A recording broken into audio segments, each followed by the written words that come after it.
What if your biggest breakthroughs didn't come from pushing harder, but from finally listening to yourself? What if the parts of you that you've spent years hiding, your fears, your failures, your weird ideas, were actually the source of your greatest abundance? And what if making money in this new world isn't about becoming someone else, but about becoming more you than ever before?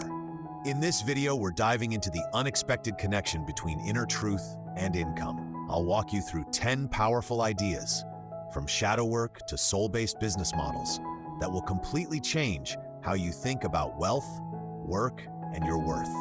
And by the end, you'll see that the life you're meant to live may already be inside you, waiting to be claimed. I used to believe I had to earn my value through hard work, degrees, and doing everything right, but none of that ever felt like me. It wasn't until I began listening to the quiet, uncomfortable truths inside me, the ones I was too scared to say out loud, that things started to shift. And I know I'm not alone in this. So if you've ever felt like you're meant for something more, but you're tired of chasing, hustling, or pretending, then stay with me. Because this isn't a how-to-get-rich-quick video. This is about remembering who you really are and discovering how that truth can become your most sustainable, soulful form of abundance. Let's begin. What if your work didn't have to drain you? What if the parts of you you've been hiding, your sensitivity, your creativity, your quiet wisdom, were actually the key to your abundance? There's a silent revolution happening, not in the streets, but in souls. People are realizing that the old ways of working, grinding, proving, pleasing, no longer fit, and in their place, a new kind of economy is rising, one rooted in alignment, not achievement. We used to trade time for money. Now we're learning to trade truth for resonance. Not how much do you produce, but how true are you to yourself? Take Morgan, former tech executive, six-figure salary, burnt out. She walked away without a plan, just a need to feel alive again. Months of stillness led her to a calling, holding healing sessions for others like her. Today, she earns less, but lives more. Her clients don't come for credentials, they come for her presence.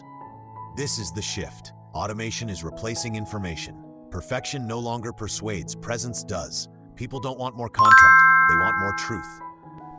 So here's the small but powerful lesson. Your presence is now your product.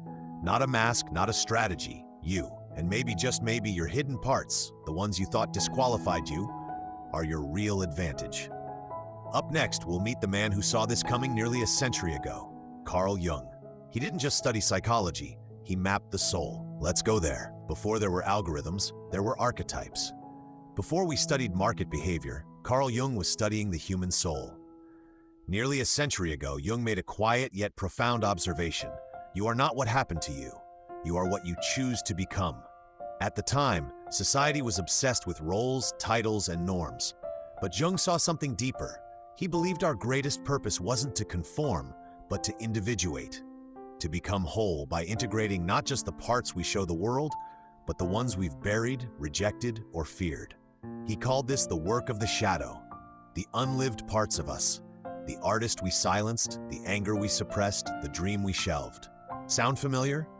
Fast forward to now. People everywhere are stepping away from traditional careers, not because they're lazy, but because they're finally tired of living in fragments. Like Jason, a financial analyst who secretly loved mythology and depth psychology. When burnout forced him to step back, he followed his curiosity and began creating videos that combined Jungian theory with pop culture.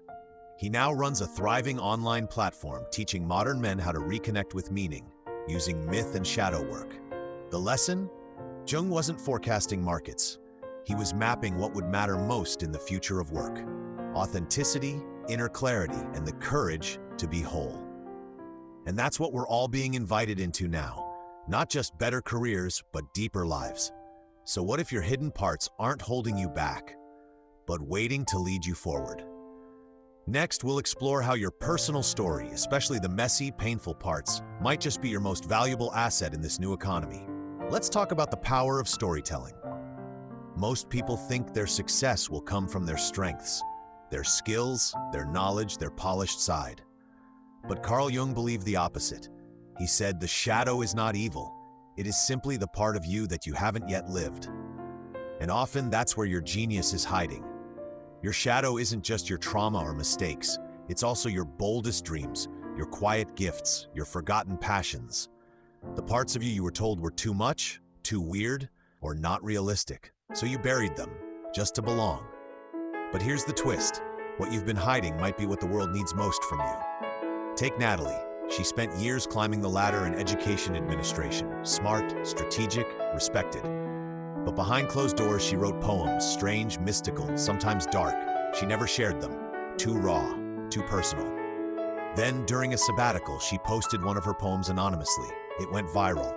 She kept writing, this time as herself. Today, she's a best-selling author whose words have helped thousands feel less alone. What changed? She stopped hiding her shadow and started honoring it. Here's the lesson. The parts of you that feel off-brand might actually be your brand. Not the version of you that's easy to digest, but the one that's deeply felt, deeply real. When you welcome your shadow, you become magnetic. People don't just see you, they feel you. And that feeling, it creates trust, and trust is the foundation of modern business. So if you've been wondering what makes you unique, don't look for what's perfect. Look for what's been repressed. Next, let's talk about how to turn your past, your pain, your healing, your transformation, into something that not only helps others, but also supports you. It starts with storytelling. Let's dive in. We all carry a story. Not just the polished parts we post online, but the chapters we swore we'd never speak of again. And yet, those are often the very stories that hold the most power. In today's world, people aren't looking for more information. They're searching for transformation. And transformation begins with truth. That's why storytelling has become one of the most powerful tools in the new economy. But not the kind that's designed to shock or overshare. The kind that's rooted in awareness, not attention. There's a big difference between sharing a wound and sharing a wound that's been metabolized. When we speak from a scar, we offer wisdom. When we speak from an open wound, we often end up seeking validation. So how do you tell your story without turning it into a performance? Start here. Don't tell it for sympathy. Tell it for service. Meet Andre. He struggled with addiction in his 20s. Years of relapse, recovery, silence, shame. He never imagined that pain could become part of his purpose. But one day he started writing honestly about his experience, not as a victim, but as a witness. Today he runs a podcast and mentorship group for men in recovery, not because he's healed, but because he's honest. The lesson? Your story doesn't have to be perfect to be powerful. It just has to be embodied. When you speak from the other side of transformation, people feel safe with you. They feel seen, and when people feel seen, they lean in. They read your blog, buy your book, join your circle.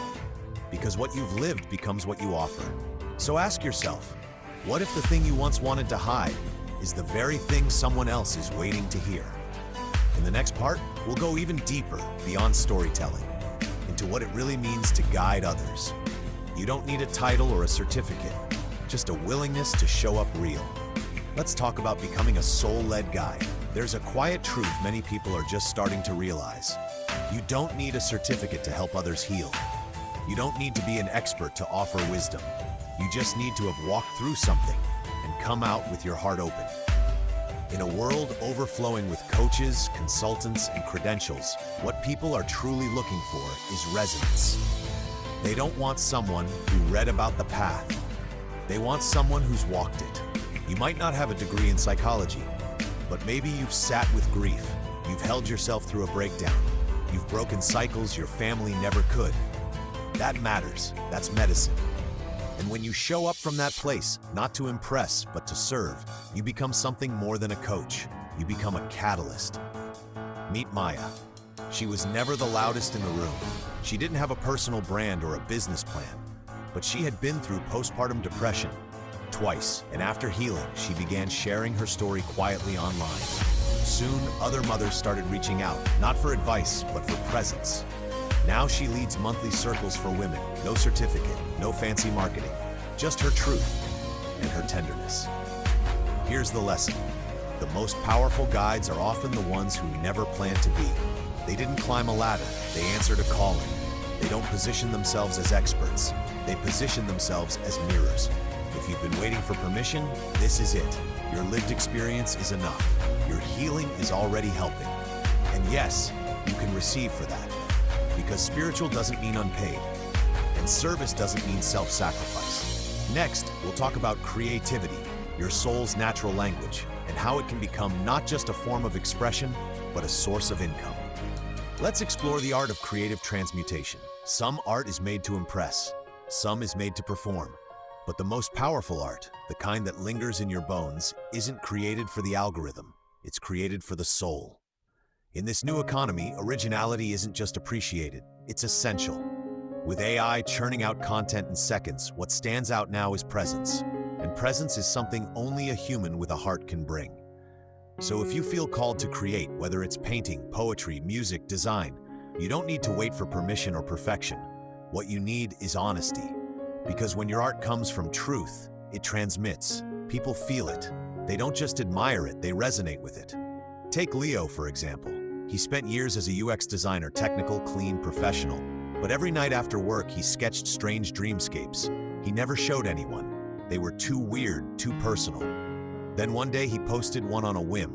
No hashtags, no strategy, just the art with a simple caption, "A dream I couldn't ignore." Within weeks, he had a small but passionate following. People didn't care about polish, they cared about presence. Now, Leo sells prints, creates ritual art decks, and leads intuitive drawing workshops online. The lesson? Your weirdness is your window. It's not something to fix, it's something to follow. And the beauty of soul-led creativity is this: it doesn't just nourish others, it nourishes you. It becomes a ritual, a way to stay connected to your inner voice. So instead of asking, "Will this go viral?" try asking, "Is this real?"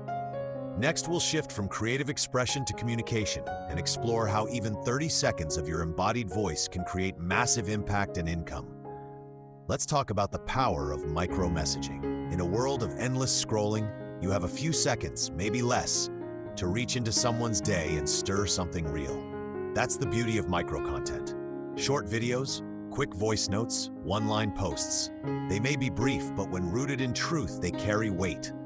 Because impact isn't measured by length, it's measured by depth. What people crave isn't more information, it's energy.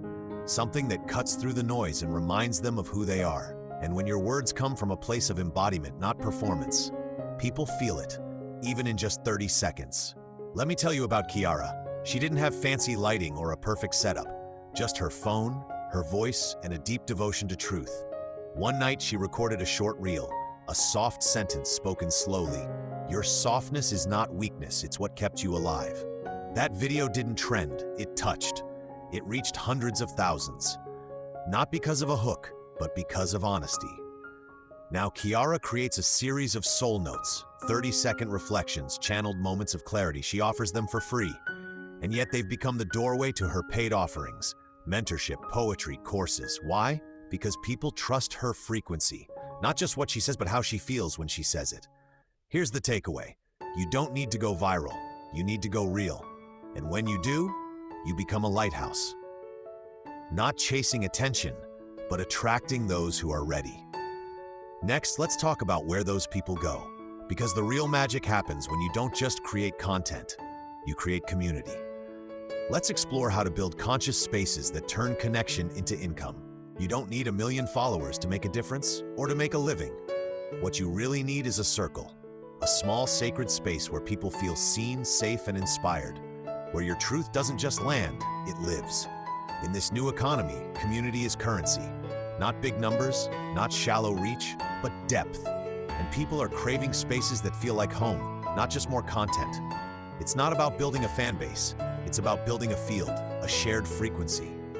A place where people gather around your essence, not your ego. Let me introduce you to Thomas. He never went viral. No clickbait, no flashy edits. He simply posted weekly reflections, quiet, thoughtful messages about healing, masculinity, and presence. Over time, a small group kept showing up. They commented, shared, stayed. So Thomas created a private circle, a low-cost monthly space with live calls, journaling prompts, and voice note check-ins. No big production, just real connection. Now, that circle sustains his full-time work, not because it grew fast, but because it grew deep. Here's the truth, you don't need to lead with strategy. You need to lead with soul. When people feel safe in your presence, they stay, they support, they refer, they evolve with you. And best of all, you get to show up as yourself. Not a guru, not a brand, just you.